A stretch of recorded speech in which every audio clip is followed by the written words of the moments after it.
আসসালামু আলাইকুম। আশা করি আপনারা সবাই ভালো আছেন, নিরাপদে আছেন। আপনাদের দোয়ায় আল্লাহর রহমতে আমি অনেক অনেক ভালো আছি। তো আজকে নতুন একটি ভিডিও নিয়ে আপনাদের মাঝে চলে আসলাম। থাম্বনেল দেখি বুঝতে পেরেছেন আজকে কিসের ভিডিও দেখাবো। আজকে পুরনো নষ্ট অ্যাডজাস্ট ফ্যান কিভাবে রিউজ করা যায় সেটাই দেখাবো।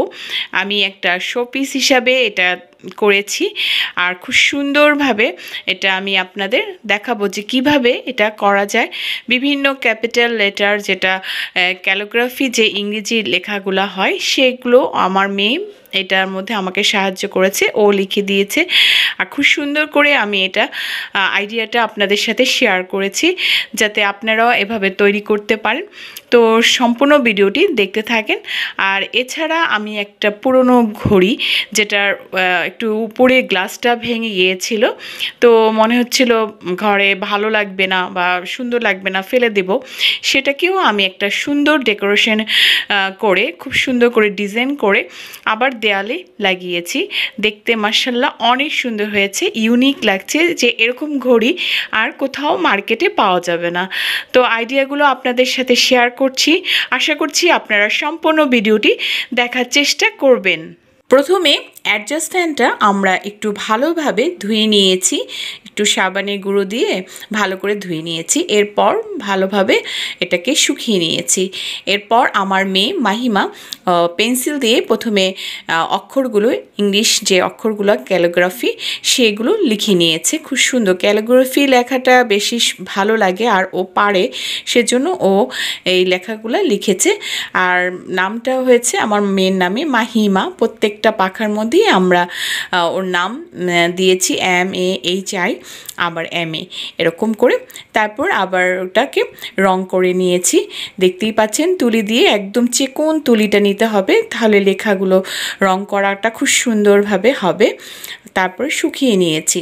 এরপর আমরা এর আগের ভিডিওতে আমার কিছু কাজ ছিল যে ফলের ঝুড়ি, ওইটা যে আমরা ক্লে দিয়ে করেছিলাম, সেই ক্লে দিয়ে প্রথমে আমি হ্যাপি বার্থডে অক্ষরগুলো তৈরি করে নিয়েছি। দেখতেই পাচ্ছেন যে একরকম স্বাদ ছিল, যে এটার নিউ মার্কেটের যে কোনো জায়গায় পাওয়া যায়।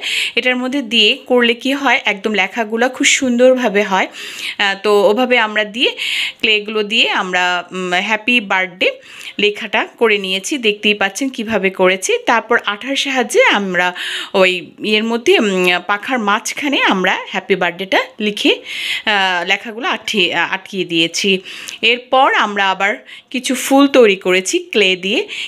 কীভাবে ফুল তৈরি করা যায় সেটাও আপনারা এর মাধ্যমে দেখে নিচ্ছেন।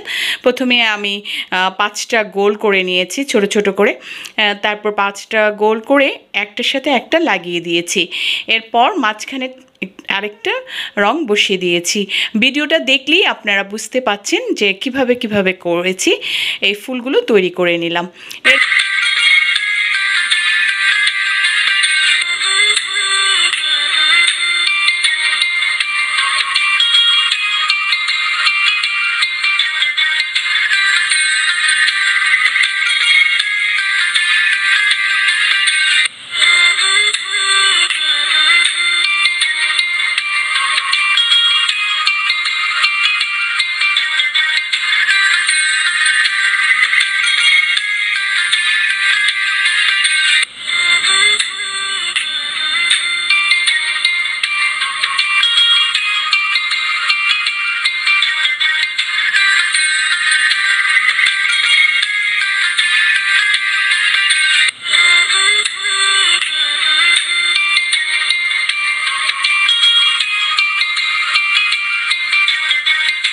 এরপর আমরা আঠার সাহায্যে পাখার চারিপাশে লাগিয়ে দিয়েছি। দেখতে অনেক সুন্দর লাগছে, মাশাআল্লাহ মাশাআল্লাহ মাশাআল্লাহ।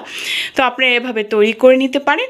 আর কত সুন্দর দেখেন, পুরনো একটা অ্যাডজাস্ট ফ্যানটাকে আমরা কত সুন্দরভাবে একটা শোপিস তৈরি করে ফেলেছি অল্প সময়ের মধ্যেই নিজেদের হাতেই। আর এখন ঘড়িটার আমি কাঁটাগুলো খুলে নিয়েছি প্রথমেই।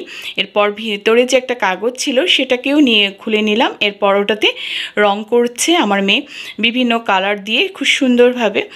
এরপর ওইটা আবার আমরা ওখানে লাগিয়ে দিয়েছি। আর ক্লে দিয়ে কিছু সংখ্যা আমি তৈরি করে নিয়েছি, সেগুলো আবার ওখানে আঠা দিয়েই বসিয়ে দিয়েছি।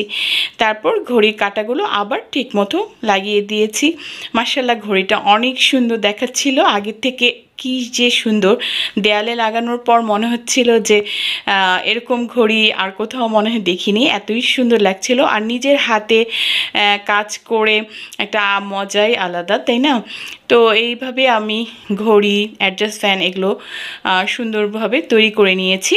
তো আপনাদের ভিডিওটা কেমন লেগেছে কমেন্টে অবশ্যই জানাবেন।